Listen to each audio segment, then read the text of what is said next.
Hello everyone, আসসালামু আলাইকুম। আজকে আমি আপনাদের সঙ্গে শেয়ার করব মুরগির মাংসের ভুনা রেসিপি। তো চলুন শুরু করা যাক। প্রথমে আমি নিয়েছি মুরগির মাংস, এগুলো একটু ধুয়ে একটি কড়াইতে তেল গরম করে এতে দিয়ে দেবো তেজপাতা, এলাচ, দারুচিনি। এখন দিয়ে দেবো পেঁয়াজ কুচি। পেঁয়াজটা হালকা বাদামি রং করে ভেজে এতে দিয়ে দিব জিরা বাটা, আদা বাটা, রসুন বাটা।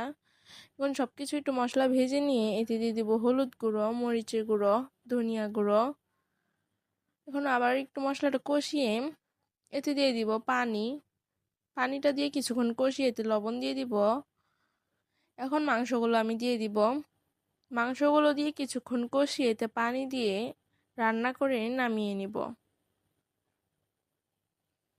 তো আজকে আমার রেসিপিটি এই পর্যন্তই। আপনার সবাই ভালো থাকবেন এবং আমার চ্যানেলটি সাবস্ক্রাইব করে দিবেন। আর আমার ভিডিওগুলো কেমন লাগে অবশ্যই কমেন্ট বক্সে জানাবেন। আল্লাহ হাফেজ।